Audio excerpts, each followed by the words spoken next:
Është merit të shkumbinit tuaj, qofse kampionati tashmë ka këto diferencat ngushta. Si ishte të përballeshe me ish skuadrën tënde? Shiko, unë mendoj që do dini që shkumbini nuk është ai fazës parë. Çfarë ka ndryshuar? Është në përbërje, por jo Në situatë. Në situatë. Është jo, do të thonë ata futbollistë janë, do na shtuar vetëm gjata, na ka ardhur dhe pashja tani një ditë pas në kampionati. Por problemi është që në fazën e parë nëse kemi probleme fizike, nuk i kemi më të. Kemi bërë një fazë shumë mirë, ku unë mendoj që djemtë edhe i kam falenderuar dhe edhe që tu nga këtë kanë bërë një punë, një përgatitje shumë mirë, një mini fazë të shkëlqyer. Dhe ngritja fizike nga bërë sepse lojtar brenda përbërjen e kishim që dinë të futboll. Ndoshta jo në masën 100%, e keqja jo nëse kemi pak në përbërje, nuk kemi shumë alternativa. Shumë alternativa, por ata që janë futbollistë që dinë të futboll dhe dinë edhe mbajnë ngarkesë. Unë mendoj që mbajnë ngarkesën dhe do të thonë ju vetëm ky ndryshim fizikës, ana fizike, po, ana fizike, sepse pa ana fizike nuk mund të shprehesh, as teknikisht as taktikisht. Kjo ana fizike ka bërë që dominuam në Kuçov, kemi dominuar dhe me Lushnjën, kemi dominuar Kuçov për 90 minuta, tha edhe një kjo puna gjyqtarëve u bë kanë ngënë, më mirë mos i përmendim fare më, me një gjykim drejt, ne duhet ta fitonin ndeshjen pa diskutim fare, po edhe me Lushnjën, ku ke parasysh që kishim përballë, unë po është sigurt, kishim përballë një skuadër më të mirë të grupit, dhe kjo është e padiskutueshme. Përbërja Lushnjës unë e di, po t'ja filloj tani i them gjithë me na përbërja Lushnjës është me futboll. Ishte kjo një pjesë e rëndësishme në bllokimin e Patjetër që po. Patjetër që po. Ndoshta shumë ajo nuk ndikon, por më shumë ishte jo pjesa e njohjes Lushnjës sa pjesa e ngritjes tonë. Për qenë sinqert. Megjithatë, momentalisht me 14 pikë ju jeni në zonën e rrezikut. Keni besim se mund t'ja dalë shkumbini me këtë organik dhe me këtë situatë të krijuar tashmë? Nuk diskutohet që kemi besim. Normal që kemi besim me këtë situatë të krijuar. Ne edhe shorti post ndeshjes me Dinamo, për shembull, me Dinamo që alternativa jo me Dinamo është vetëm fitoria, sepse për pozicionin që kemi në tabelë normalisht që vetëm fitoria nuk mund të flasim për në një rezultat tjetër. Ja të futbollit duke dihet, unë ka kërkuar gjithmonë nga futbollistët të marrë maksimumin. Të marrë maksimumin, dhe nëse marrë maksimumin futbollistëve, sepse një trajner di se maksimumi ka individi dhe gjithë skuadra. Nëse marrë maksimumin dhe nuk i merr 3 pikë, atëherë edhe me veten dhe me kundërshtarin, më i qetë jep dorën sepse qetë tjetër më i mirë. Vjetër unë mendoj që nëse futbollistët do të japin maksimumin, mendoj që jo me Dinamo, por gjithë takimet do të ecim. Do të ecim dhe do të arrijmë objektivin që kemi, qëllimin që ka. Shpresojmë dhe urojmë që t'ja dalë me shkumbimin e tij. Shkumbini nuk është më shkumbin. Po ta shikosh përgjithësi, folën për gjyqtarët edhe një herë. Ta gjyqtarët përgjithësi shikojnë çikë të skuadrën e madhe, në thonjza, skuadra që është vendit parë në të fundit. Ama këta ta pengojnë të kanë çik nga që janë trinj, që janë trinj gjyqtarët. Shikojnë e quajnë skuadrën e fundit, e quajnë skuadrën e vogël dhe skuadrën e parë, quajnë skuadrën e madhe. Mirë, po kjo është se ta unë ju folët për një penalti që s'ishte dhënë Beslidis. Po unë kam një shprehje që e kam gjerë vetë nga keqja, se s'kam që bëj. Për mua gjyqtari i keq nuk është ai që s'jep penalti për mua, po është ai që jep penalti kot kundër me. Domethënë sepse këto raste janë bërë të shpeshta. Okej. Duke qenë se jemi kështu penalti s'ka marrë zgjedhun. Edhe unë kisha prekë me dorë. Po s'e përmend, hajt prekë me dorë. E kemi në ndër gjyqtarit prekë me dorën. Do jep çdo se jep. Më mirë se themi fare dhe baron kjo punë. Duke qenë se jemi te arbitrimi, një tjetër ndeshje që ka patur kontestime ka qenë pikërisht fitoria e Butrintit përballë Naftëtarit me rezultatin 2-1. Kanë patur rezerva dhe kushovarët për arbitrimin dhe një 11 metësh të dhënë në fund takimit që i ka dhënë suksesin Sarandiotëve. Ndjekim dhe kthehemi sërish në studio kronikën e përgatitur nga Erkan Çutra.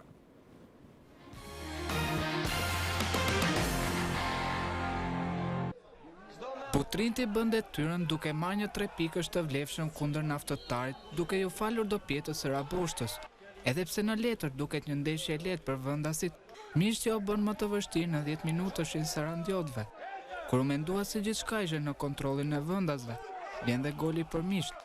Është zylftari në minutën e 31, që përballë portierit Haxho godet dhe topi shkon në rrjet. 0-1 dhe miqt kanë të drejtën legjitime të festojnë. Mirë po vendasit nuk pajtohen me këtë rezultat, pasi në të 40-ën është Mustafaj që vertikalizon mjaft mirë për Raboshton. Ky i fundit godet dhe shënon, kështu mbyllet dhe pjesa e parë. Në pjesën e dytë vendasit marrin zemër pas golit të shënuar, por janë kuçovarat ato që bllokojnë aksionet e një pas njëshme. Kur u mendua se gjithçka do të mbaronte në minutën e 88, Raboshta merr një top në zonën mike dhe gjyqtari Kuka akordon 11 metësh. Ekzekutimin e merr po ai, Raboshta, i cili është ndërron në gol duke çuar në delir tifozët vendas. Kështu mbyllet dhe ky takim, me këtë fitore Butrinti shkon në kuotën e 22 pikëve, 3 pikë larg Lushnjës kryesuese, ndërkohë naftëtari mbetet në vendin e fundit me plot 12 pikë, duke rrezikuar jo pak qëndrimin në kategorinë e parë.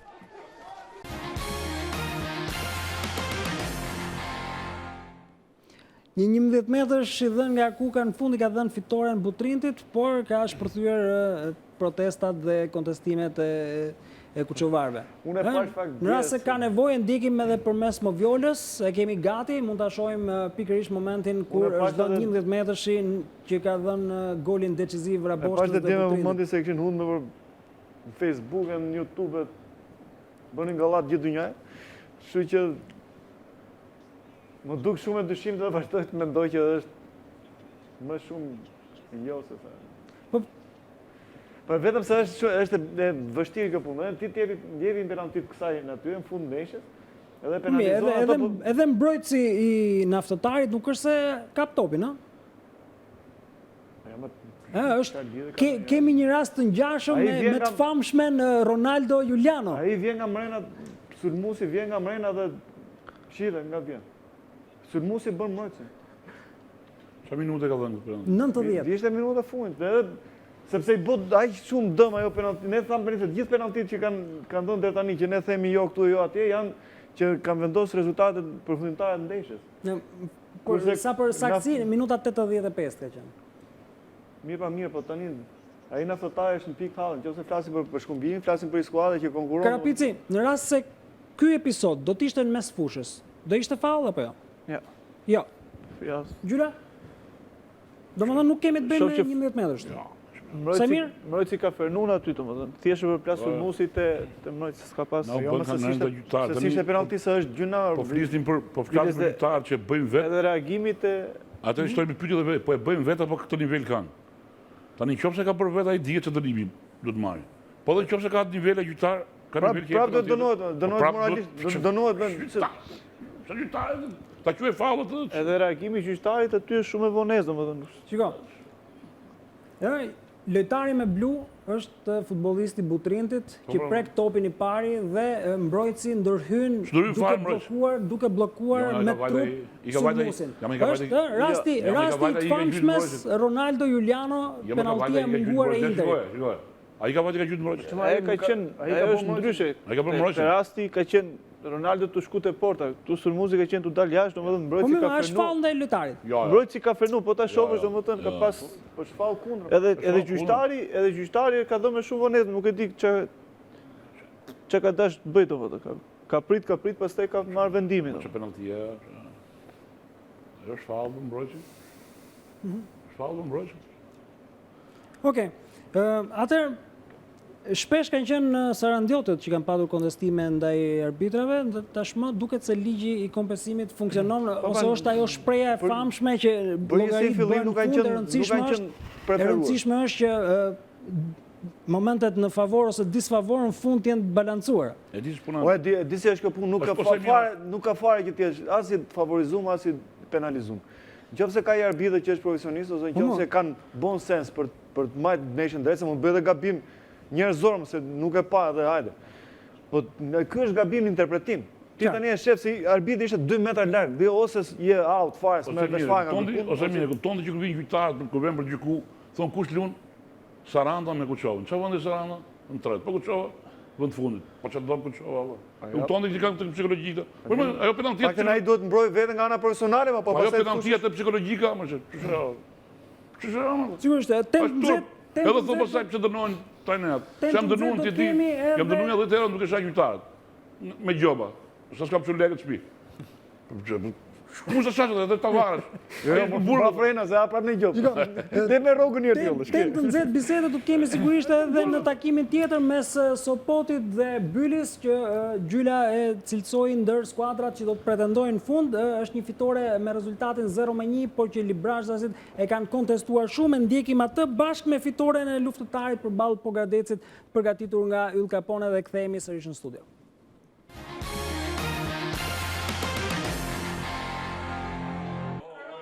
Po vjen Bylis, kësisoj mund ta nis kronikën me skuadrës Ballqote dhe Sopotit pretendent, post shifrave që vendosen fatin e këtij takimi, që sipas Librazhdasve ka mjaft kontestime. 1-0 janë shifrat e një fitore të vogël në Duke, por të madhe në qëllimin që Bylis tashmë ka për superiorën, duke u afruar 5 pikë në vendin e parë. Një ndeshje e tillë që përplas të rivalet nuk ju shmang tensionit, madje futbollistët e Sopotit e pakënaqur me gjykimin kanë braktisur fushën për disa minuta dhe ju është dashur të rikthehen sërish. Ka qenë minuta 25, pikërisht pak çaste, pasi ata pretenduan për një 11 metrësh që për gjyqtarin Shahini ishte gjithçka normale. Gjithsesi pjesa e parë do të vionte të luaj, por që e dyta rezervoi mrekullinë e miqve, që në minutën e 74 shëronte vetëm një gol të këtij takimi. Pepa bëhet me flet kur realizon këtë gol, ndihmuar dhe nga gabimi i mbrojtjes së Sopotit. Tifozët as të quajtur vendas të ardhur nga Librazhdi në Peqin janë zhgënjur këtë radhë me humbjen dhe kanë anatemuar dhe shprehur rezervat e tyre, pavarësisht gjykimit, të cilët ata e kanë akuzuar rënd.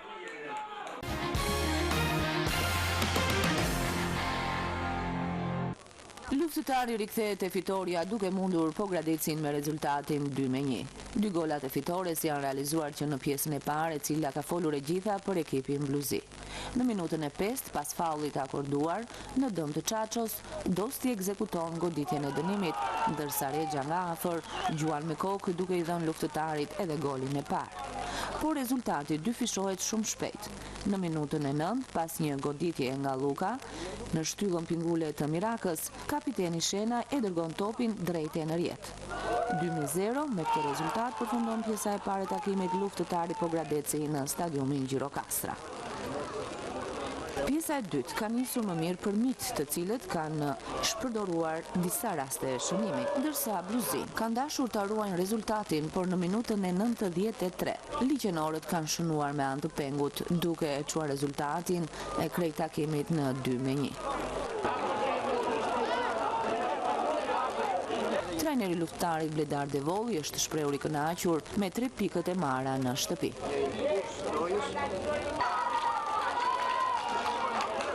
Jam shumë i kënaqur nga ndeshja, sidomos nga kemi bërë një 45 minutë gati perfekt. Kemi shënuar 2 gola, kemi krijuar raste për të bërë 2-3 gola të tjerë. Pastaj pjesën e dytë u munduam ta menaxhonim lojën. Kemi gabuar në fillim të lojës në 5 minutat e para, ne kemi pësuar 2 gola shumë të shpejt.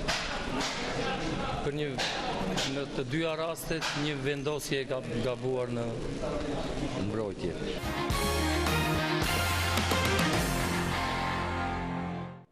Kanë dalë mjaft të acaruar nga gjykimi Shahinit në Peqin, Librazhasit një 11 metrësh që sipas tyre mungon në apel, por ndërkohë kanë pësuar humbje në 2 radha, Semir. Ta marrim nga fundi, ta marrim nga fituesit. Është ajo që ishte parashikuar që Bylisi do kishte tjetër fytyrë, domethënë mas merkatos. Edhe duke ju referuar te fjalët e ta profesorit pa, që kanë marrë aq shumë lojtar, edhe një pjesë domethënë lojtar superior, titullar që janë edhe të rinë moshe, që kanë mundësi, janë përgatitur fizikisht kështu. Kë nuk ka se si mos të reflektoj, edhe reflektoj. Tani ajo rasti penaltistë tha më shumë deri tani u lot. Mase ta shohim edhe një herë ndoshta. Ja, mendime në regjisë është pikërisht momenti në të cilin kanë pretendime Gjyla. Më duket si pa dashje, edhe s'kanë kanë rrezikshmëri, janë shumë mbrojtja në zonë. Pa dashje, po të shkojmë lojtarin është me kokë nga porta jashtë. Pa dashje. Dora është e hapur, po është pa dashje, dhe nuk është drejtim, nuk është gjyqe drejt portës. Mendoj që është e pavullnetshme. Samir? Nëse pavullnetshme mund thuhet kur është afër, tani aty është larg, edhe shumë larg. Nëse ka dorën e hapur, mund të jetë një. Por largësia ndërkohë ja heq atë drejtën e padashjes. Qoftë është një prekje me dorë, në atë distancë, duhet jetë 11 metrash ka përshtypjen. Është me shpinë nga topi. Mendoj që është me shpinë nga topi. Mi themi që e ka deviju topin dhe nëse ka deviju topin, e ka ndryshuar drejtimin, tjetë 11 metra. Po merremi shumë me arbitrat, nuk e di. Po ka qenë java kontestimeve kjo. Besoj që janë aq faktor domethënë arbitrat. Ama këtë javë kanë Si do jetë tjetër domethënë edhe siç ka bën lojtarë ka brenda arbitrat. Problemi është golit. O Karpic, Pretendohet për një pozicion jashtë loje. Se ka më murë si problem arbitrat. Gjyla, pretendohet një pozicion jashtë loje, jo i shënuesit golit, por i dy lojtarëve të tjerë në momentin e nisjes së aksionit. Po ç'po kanë ato tjetër? Ja, shikoj. Po ç'po kanë ato tjetër? Janë drejt topit. Po se pregun topin. Pra kemi lojë të rregullt. Ky është gol i rregullt. Ai që vjen në vjet dytë. Ai vjen nga thellësia, lojtari që shënon. Kurse ata të tjerë nuk marrin top fare. Lojtari që shënon golin vjen nga thellësia, nuk është pozicion ashtu. Po s'ka nuk është, pastaj nuk është. Kështu që kemi të bëjmë me lojë të pastaj me rregullorin e re ka pikën e qartë, nëse ai që nuk e prek topin, do edhe arbitrat, nëse do presin derisa ti të kesh kontakt me topin. Ai s'ka pas kontakt, as ai as ai tjetër. Kështu që ky është gol i rregullt, nuk diskutohet fare. Qartë. S'ka lidhje. Vjen nga vjet. Samir, atë për ta përmbyllur me futbollin, kemi dhe luftëtarin që arrin një fitore, por gjithsesi është në pozita të vështira, shumë ndryshe nga çfarë ishin pretendimet në fillim. Bëhet qefi që trajneri i vollit është i kënaqur me lojën më në fund sepse në fakt edhe atje është bërë goxha punë, edhe masa edhe mund të jetë mungesë fati, se nuk është ky ekipi ato po diskutonin pak më parë. Nuk është ky ekipi që të jetë në fundin e tabelës, edhe për nga pretendimet, edhe për nga trajtimi, edhe për nga organika që ka brenda. Edhe tani nuk diskutohet që është shumë larg për të pretenduar më titullin kampion, ajo nuk thehet më. Por paktën bëj paraqitje të mira të jetë prezant në garë sepse është një skuadër e rëndësishme e grupit jugut. Jo, tashmë, jo titullin kampion, po është sa larg shpëtimit, aq edhe afër rënies. Po është ajo do të jetë në luftë vazhdueshme për ndjetu megjithëse them se nuk është kandidati kryesor. Nga futbolli kalojmë tek voleybolli, aty ku Dritan Bardhi ka një histori të bukur për treguar, një histori të suksesshme që e ka çuar deri në finalen e Kupës së Shqipërisë, një skuadër gjimnazistësh si Farka Volley. Ndjekim fillim kronikën e përgatitur nga kolegu Defrim Hasani dhe kthehemi sërish në studio.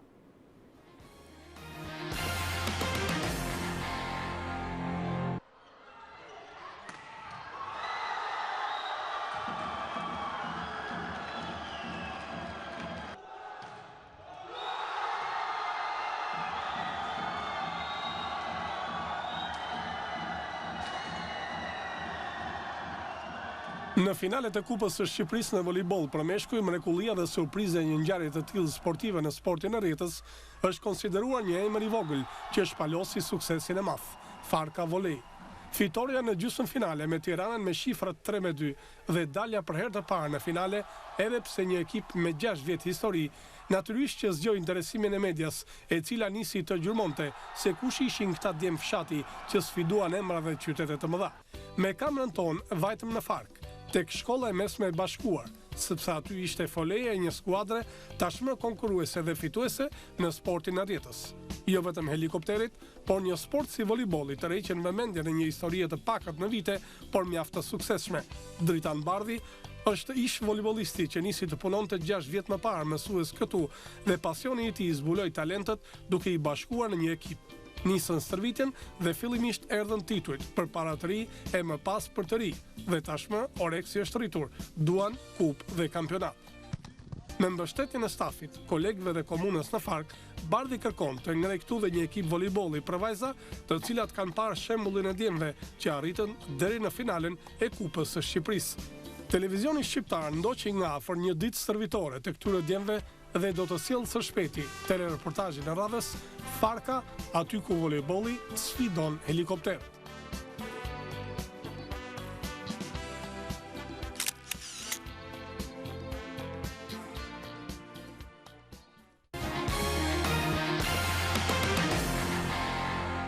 Nesër në fakt do të ketë një reportazh të zgjeruar pikërisht mbi Farka Volley, një surprizë të bukur të voleybollit shqiptar, por ndërkohë kemi teknikun Dritan Bardhi këtu në studio që do të na tregojë mbi sekretet e këtij ekipi nga gjimnazi të arritur deri në finalet e Kupës Shqipërisë. Një ëndër që ta mendosh fillimisht duket e pamundur, por ju ja dolet. Në të vërtetën nuk kisha menduar ndonjëherë që do arrija kaq shpejt në finale, ligën profesioniste. Edhe ambienti ku pam aty është shkolla, siç u duk. Aty kam punuar rreth 5 muaj, gjatë muajve të verë, deri nga muaji tetor. Më pastaj ka kaluar në palestër. E tani aktualisht bëj stërvitje brenda në palestër, jo në terren jashtë. Po është fusha ku unë kam filluar stërvitjen për herë të parë me ato djem. Tani stërvitemi ke regjimenti i helikopterave FARC. Gjithmonë kena gjë që ushtria ndihmon në raste fatkeqësisht kështu. Siç duket dhe ekipi juaj ka disiplinë ushtarake. Do të thoya deri diku po, se futemi të gjithë bashkë dhe dalin të gjithë bashkë gjithmonë aty, siç ka rregull ushtria. Na ka dhënë një nim të madh goxha regjimenti i helikopterave, pasi aty është një palestër goxha e mirë, kushte optimale për stërvitje. Dhe nga që edhe ato janë pjesë e komunitetit, na kanë bërë dhe na kanë dhënë edhe këtë ndim që të stërvitemi aty në atë palestër, në atë ambiente. Në fillim të emisionit thatë që kjo gjë është arritur me punë dhe vetëm punë, po kam përshtypjen që në radhë parë duhej ideja. Dhe idenë e patët ju që kur shkuat 6 vite më parë tek ai gjimnaz. Ideja duke bërë aktivitetet me shkollat, qarku i Tiranës. Shkolla ime, kur unë shkova e gjeta të frymën e sportit, sport që kishin dëshirë fëmijët për sportin, sidomos për sportin e voleybollit. Pasi shkova dhe unë nga që vetë lozja me Dinamon, dhe fëmijët më ndiqnin, aty ushtoj akoma dhe më shumë dëshira për sportin e voleybollit, dhe falë këtyre rezultateve që kishme shkollën duke parë elementët, këto djem, në fund të qershor 2009-s, para se të mbaronte shkolla, 2 javë para se të mbaronte shkolla, i mora ato fëmijë që i kisha fiksuar, që i kisha parë gjatë orëve të mësimit, dhe i thash, keni dëshirë të luajmë voleyboll? Po, profesor, bëjmë një ekip. Edhe filluam aty jashtë. Në tetor, pasi filluan shirë, pastaj gjatë gjithë verës ku stërvitëm rregullisht terrenin jashtë shkollës, aty ku pam dhe fushën që parë. Do thoya që kishim vështirësi edhe me topa dhe me rjeta, kishim goxha vështirësi. Merrnim topat fsham në ekipet e tjera dhe një kriter mjaft i rëndësishëm në voleyboll është edhe shtatlartësia. Si ja dolet në një ambient, në një shkollë, të gjenit elementet e duhur për të krijuar një skuadër që arritin në finalet të kupës? Do thoya që shtatlartësia është goxha e mirë tek ekipi jon, rreth 1.93 mesatarja. Mesatarisht 1.93. Në një ekip gjimnazi. Në një ekip gjimnazi. Tek ai gjimnaz është ka 600 nxënës, është numri i asaj shkolle. Është shkollë e bashkuar është 9-vjeçare dhe gjimnaz. Dhe bëhet rreth 600 nxënës. Kurse fshati i Farkës diku ke 400 shtëpi është gjithë. Aty ka dalë dhe ky ekip. Sa mirë kjo mesatarja na prish ato ekuilibrat e shtatlartësisë shqiptarëve. 1.93 në Fark, dhe i bie që ti të kesh lojtarë nga 2 metra. 2.4 është më i gjalli. 2.4. E do thoya që është një nga lojtarët më të mirë në kampionat. Pastaj tjetër 1.96, 1.93. Biles kam edhe të ardhmen që është Darlina 2021 kam një grup gjatë, ka goxha lojtarë të mirë që premtoj të bëhen siç janë. Në mos gaboj është dhe një voleybollist 2.02. 2.04 është 2.04, Ky është më ishte Koçi, është 2.04. Ky është lojtari më mirë, është dhe Qepa. Po thoshte të gjithë janë mirë, po këto për momentin kampionatin kombëtar siç i kanë dhe yllit përsori yll të Si është organizuar Farka Volej në infrastrukturë tani, jo nuk flas vetëm për fushat e lojës, por edhe në organizimin e klubit, skuadrës që ju keni aty? Atëherë, unë fillova, do thoya, edhe unë kam filluar të thoya nga zero. Me rregulloren që doli, i ne na regjistruam si shoqata e fitimprurse, dhe që mbështetemi nga komuna. Kur fillova nuk isha menduar ne që do arrija këto rezultate. Po fal dëshirës që kishin këto djemë dhe këmbguljes time, që duke parë që kishin goxha të dhëna, ndonjëherë kur i thoja që djem do rrim pushim nesër, o profesor bëjmë stërvitje, nuk mblen asnjëherë pushim. E kjo ka ardhur fal punës, siç thash, bënim paradite mas dite stërvitje. Edhe tani vazhdojmë, kemi edhe ekipe zinxhir.